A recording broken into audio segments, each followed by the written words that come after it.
Now, across Texas, the issue is. I'm Rudy Koski in Austin. I'm Greg Krugen in Houston. And I'm Stephen Dial in Dallas, and this is Texas, the issue is. The issue is Texas takes nearly 1 million votes out of play for the November election. State officials claim they found a lot of names on county voter rolls that just simply didn't belong.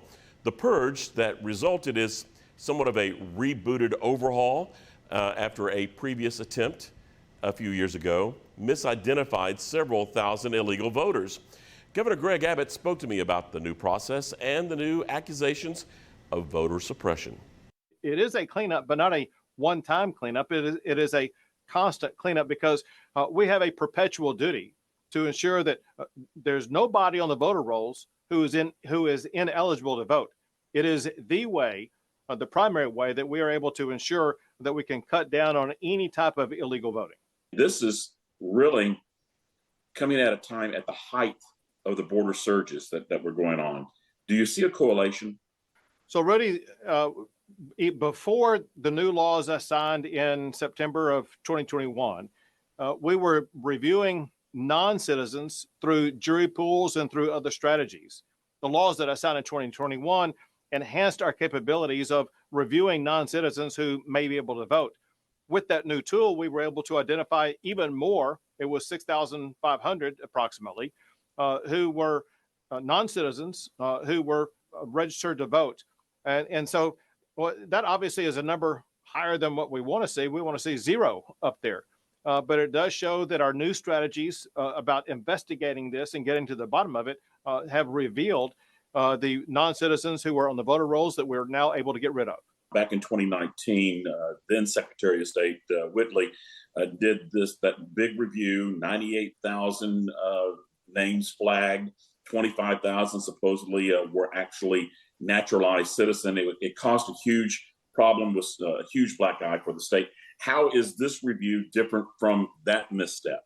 So what it does, it authorizes, actually requires Texas Department of Public Safety to do a matching to match people who may be applying for a driver's license or any other type of card to identify those who are non-citizens, as well as have the DPS undertake further review to make sure that non-citizens are not registered to vote in the state of Texas. ACLU in 2019 said this is voter suppression. They came out in regards to this one, no surprise, accusing this process as voter suppression. What's your reaction?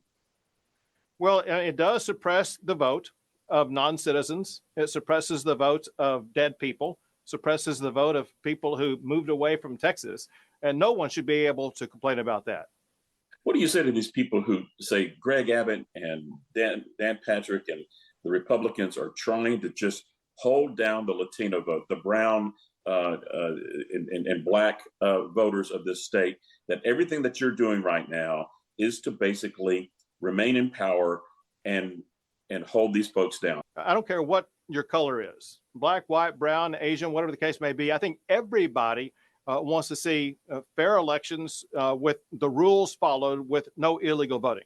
Secondly, Rudy, listen, those Hispanic voters, those black voters, those Asian voters, those are my voters also. I'm not trying to suppress them. I'm trying to get them to the polls to vote for me. Do you think that the red flag names of people who supposedly did vote in 21, should they be prosecuted, and will prosecutions actually happen this time?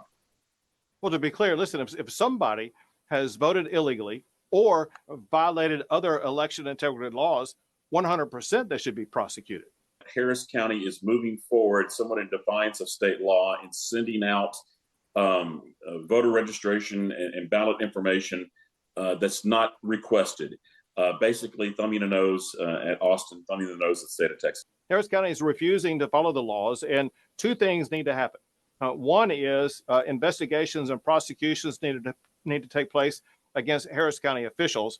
But secondly, it appears that the Secretary of State of the state of Texas meant to go in and really take over the operations of the election systems of Harris County if they do not get it straight. One thing we can perhaps hopefully all agree on, and that is the chaos in the election system in Harris County should not be allowed to continue. Well, a lot said there in acknowledgement of the return of college football this weekend. My word for that interview is prevent. Stephen, what's your word? I'll stick with college. I'll say zone. Greg, kick us off with the word to the break. Rudy, my word is tempest, as in a teapot. Well, with that, the Texas trio will huddle up, and we'll be back in a moment to discuss the Texas voter roll cleanup.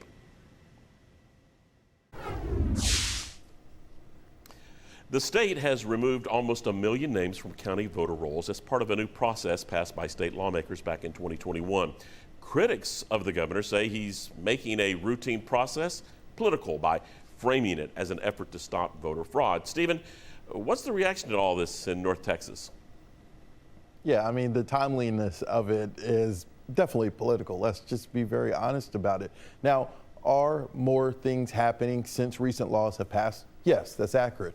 But also, the state election director testified before House members earlier this week and said that county offices have been doing this since the law went into place. This is a regular practice. They call it list maintenance. I had to talk to some election administrators who wanted to be anonymous because of all the pressure that has been on them since the 2020 election, who says this is something that they do weekly. And another thing I'll note is Governor Abbott was saying, immigrants and illegals in that interview. In the press release, he said potential. Regardless of the fact, the election director testified that there's no widespread influx of non-citizens being registered to vote or popping up on DPS's radar since the surge at the border. You know, the announcement certainly wasn't framed like that failed gotcha list in 2019, but the review did identify almost 500,000 names of dead people on the rolls, about 12,000 who should not have registered at all because they're non-citizens or they lost the right to vote because of a felony conviction. Greg, it appears about 2,000 illegally voted. That kind of plays into Abbott's warning to Harris County about a plan that commissioners there are considering, trying to send out 2 million applications for mail-in ballots, even though they're not requested. Yeah, Rudy, that message appears to have gotten through because Democratic commissioners pulled it off the agenda this week, and it may not return. That said, it did not stop Democratic elected leaders from standing before the cameras with harsh accusations and rhetoric, including fear-mongering, intimidation, calculated confusion, and a purge of voters Representative Gene Wu said were just, quote, people Greg Abbott doesn't like. My read on this, it's a partisan tempest in a teapot. While I question the timing of Abbott's move, these are suspensions, not eliminations.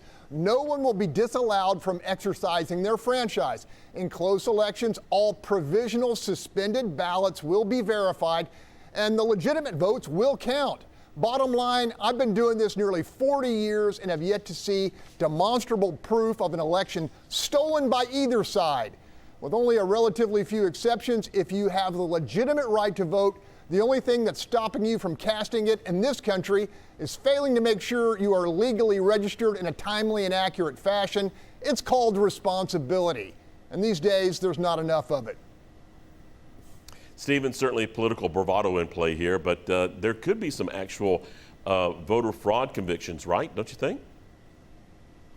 I mean, if there is, I can't wait to see it. I mean, I know the AG's office has spent millions of dollars to investigate fraud. Still waiting to see where that fraud is. Do you think Greg, these claims of voter fraud being unfounded, it now ends or it just ratchets it up? Look, Rudy, this is just red meat. We use that term all the time here, but it actually applies to this whole voter fraud, voter suppression, wailing and gnashing of teeth. Yeah, red meat. That could have been a hyphenated word for all this, too. All right, we'll end it there. You can see this interview or any of our past interviews by going to our YouTube pages. Yeah, and you can also visit our social media sites to continue the conversation. Next week, same time, same place, there'll be another hot button issue. Remember to let us know what you think the issue is.